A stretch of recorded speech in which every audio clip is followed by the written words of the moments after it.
Скажите, пожалуйста, с точки зрения цивильного, гражданского человека, какие вообще типы дронов могут быть опасны и вообще о каких нужно сейчас знать, каким можно и нужно готовиться, если они приходят сюда, прилетают в городскую среду, может быть, не городскую, в открытое пространство.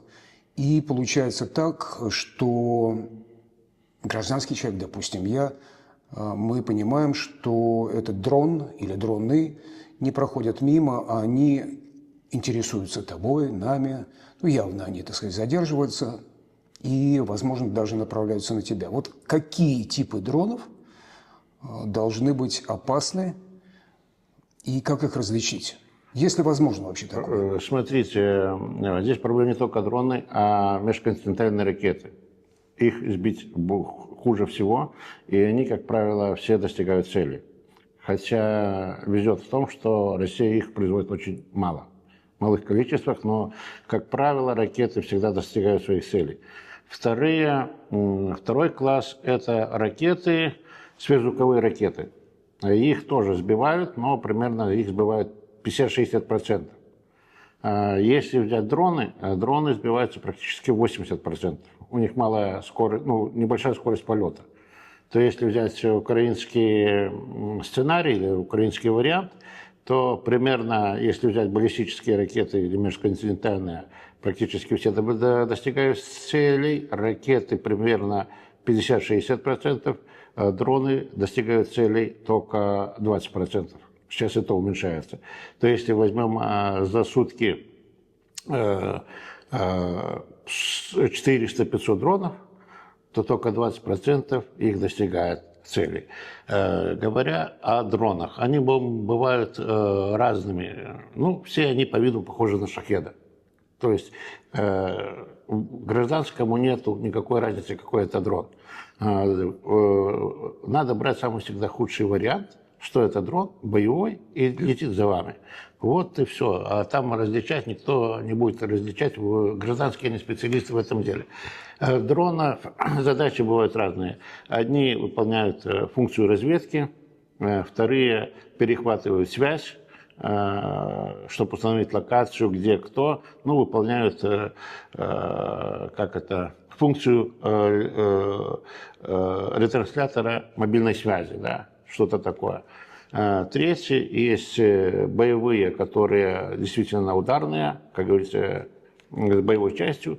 И четвертые, которые, как называют, пустышки для перезагрузки противовоздушной обороны.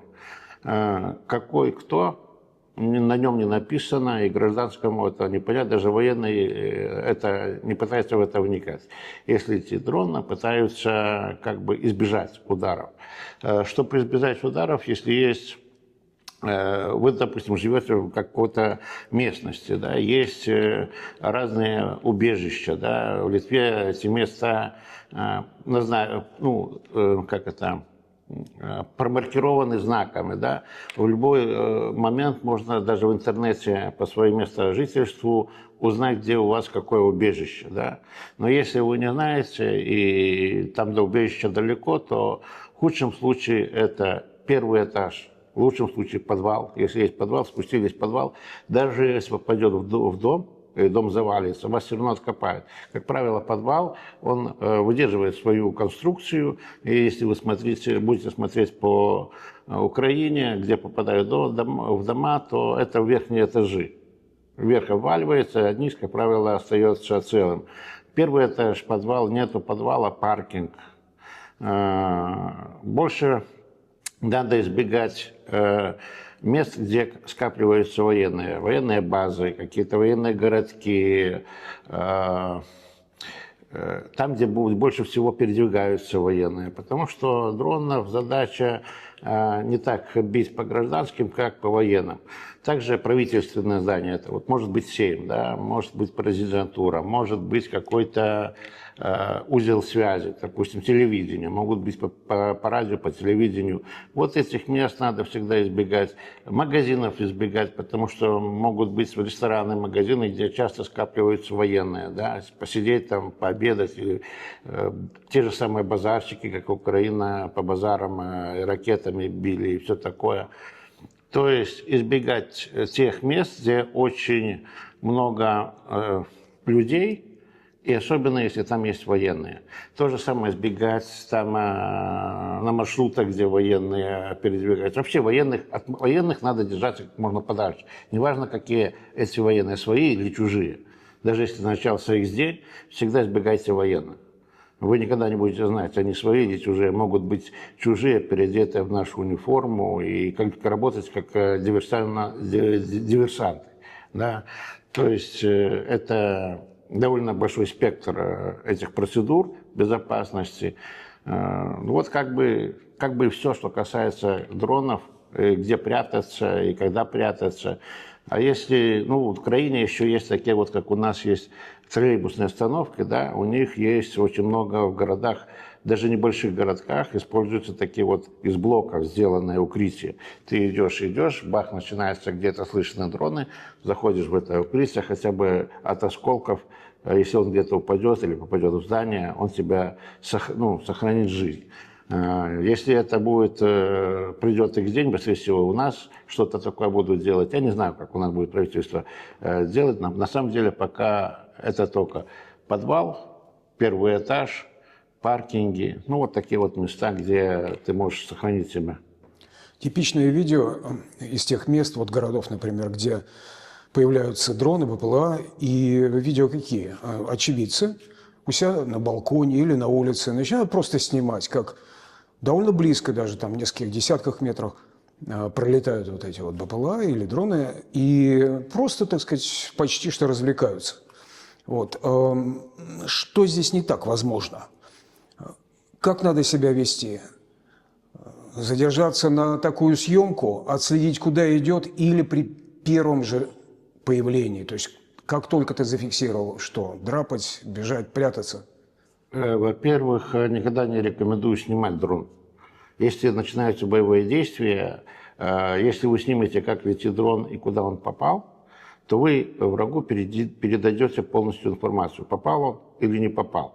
Что одна сторона, что вторая мониторит информацию, куда попало и как попало, именно по этим записям. Это раз. Это очень плохо. Второе, если видите, летит дрон, то лучше, как говорится, сразу быстро опускаться на первый этаж. Дрон довольно часто, если это не пустышка, а боевой дрон, он крутит круги, то есть он пытается хорошо прицелиться, зайти, подобрать такой угол, который ему удобен, чтобы какое-то здание ударить. И это может быть показаться, что он летит вообще не к вам, не в ваше здание, а в последний момент он может сманевровать и поменять направление и ударить именно по тому зданию, в котором вы стоите и снимаете. Так что снимать, стоять и смотреть я не рекомендую. Лучше уже, если есть возможность, очень быстро опуститься вниз. Потому что, как говорю, ударяют по верхним этажам.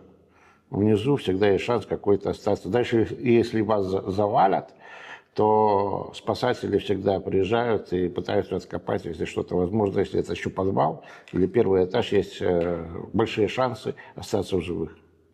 Если ты оказался в машине, допустим, едешь, двигаешься по обычной городской улице или сельской дороге, твои действия, увидел, летит. По сельской дороге они, как правило, не бьют, они бьют по военным. То, как говорил, избегать военных, а в городских условиях всегда надо фиксировать, как мы на войне. Вот ты идешь по каким-то позициям, да, ты не просто идешь, здесь ты фиксируешь, где какой-то блиндаж, где какой-то окоп. И потом возвращаешься, или чего, в любой момент может начаться Армагеддон. И ты уже наизусть знаешь, где у тебя что находится. Если идешь на задачу, то есть задача довольно опасная, то мы просим операторов дронов, чтобы они облетели этот участок, да, это засняли и нам перебросили видео, чтобы мы видели в реальности, как эта зона выглядит. Да? То для гражданских то же самое. Они должны знать, где какие-то паркинги есть подземные, да, где можно укрыться, чтобы не быть на поверхности. Лучше там заехать в паркинг, заплатить деньги, там еще что-то такое, но не быть на поверхности. Или быть дальше от каких-то правительственных зданий. Это может быть, говорю, Сейм, это президентура, полицейский участок, какая-то военная комендатура, телевидение, радиоточки. Вот такие вот места, магазины большие. Саривальдибин. Да, да, там, где большое скопление, или там, где стратегически значимые удары можно нанести. Как не запаниковать? Как не спаниковать? Ну, это трудно. Для военных это, как я говорил, про культ смерти, это звучит довольно Страшно это. страшно, да, но на самом деле чего страшного в этом нет. Это просто понятие или взгляд на смерть по-другому. То есть мы все раньше или позже умрем. Да? Появилась какая-то, допустим, зараза, можно там прививаться, можно не прививаться. Можно лечиться, можно не лечиться. Можно молиться, можно не молиться. Но мы все закончим свою жизнь, наша всех жизнь заканчивается смертью. И когда ты начинаешь осознавать, что бы ты ни делал, как бы ты ни делал, ты все равно умрешь. И тогда ты на смерть смотришь по-другому. Да, все хотим пожить побольше, да, порадоваться жизнью.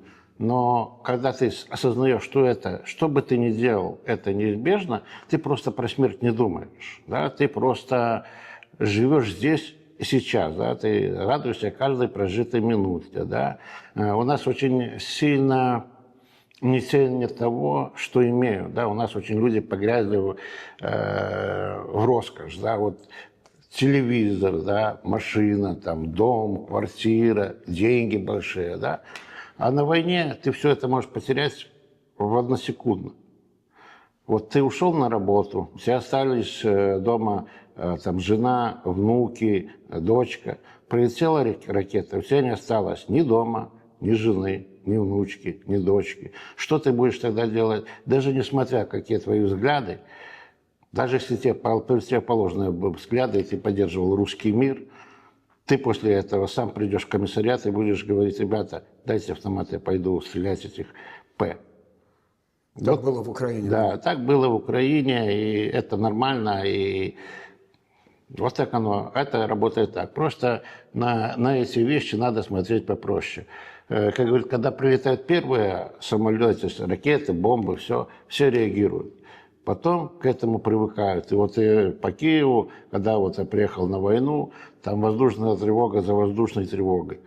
Уже люди к этому так были привыкшие, что они просто как шли, так и идут. Они не укрываются. Сейчас уже, когда атаки дронов достигают примерно 400-500, это будет еще увеличиваться количество, уже люди начинают немножко прятаться. Только сейчас, на 4-й год войны, людям дошло, что все-таки надо прятаться, потому что они все-таки, что из 100 дронов 20% достигают цели, а что из 500 дронов 20% достигают цели. Это же совсем другие количества идут.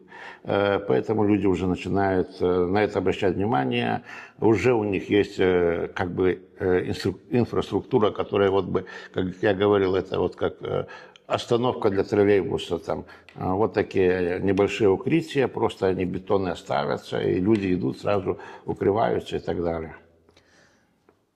Ну и последний, наверное, вопрос. Вот сейчас в Литву, допустим, не дай бог, еще раз прилетает нечто похожее на БПЛА. Может быть, БПЛА, но поскольку официально ничего до сих пор, например, по поводу второго прилета не говорится, что это было, нашли его, не нашли. Но вот нечто прилетает опять. Первые действия, ты увидел это. Как и сейчас, ведь увидели, стали снимать. Просто надо, как я говорил, опуститься на первый этаж. Мы не знаем, какие задачи он выполняет. Он может быть разведчик. Вот как первый просто... насчет первого я могу сказать, да, он заблудился. Он перелетел границу и упал. Закончилось топливо, он упал. Второй крутился над Вильнюсом где-то по всей... Ну, то, что общедоступная информация, полчаса. Это уже сразу можно сказать, что это не заблудился, а он выполнял какую-то задачу. Какую задачу, мы не знаем. Или он фиксировал местность, или он смотрел реакция, какая будет литовская реакция, или еще какие-то задачи выполнял. То есть, когда дрон заблудился, он идет где-то прямо, он не крутит, не петлит, и идет так, пока не закончится топливо. И если дрон петлит, значит, он или пытается выполнить какую-то задачу, зафиксировать, снять много территории, что там творится, или еще какие-то задачи выполняет. Или выбирает цель. Да, да, или выбирает цель. То в любом случае, если уже есть информация, лучше опуститься на нижние этажи. Если есть где-то близко укрытие, если вас предупредили, допустим, вот как в этот последний раз было, то по информации дрон над Вильнюсом был это еще до 5 часов какое-то время, а я информацию на телефон получил уже в 7 часов, когда он где-то пропал. То в Украине это работает немножко по-другому. Только самолеты какие-то поднялись, только какие-то дроны заметили, что они взлетели, там уже сразу работает система предупреждения. А у нас получается, что, допустим, потом, что в интернете, что около 4 с копейками дрон уже летал над Вильнюсом, а предупреждение в телефоне я получил в 7 часов утра. То есть... посмотрели, уже никого нигде нету. Ну, то есть система у нас не отлажена. То больше, пока это все наладится, пока будут какие-то приняты решения, я не знаю, как это будет решать, потому что это не на моем уровне решается. На это надо обращать, во-первых, на предупреждение, и на второе, на визуальное, на слух. Если ты видишь, что это не самолет, ты видишь дрон, не важно, что ты не получил предупреждение. Спустись вниз, лучше спустись вниз, а не бери камеру и не фотографируй. Во-первых, если ты снимешь, куда он ударил и как, ты передашь и выставишь это в интернет, и передашь эту информацию врагу. Вот и все.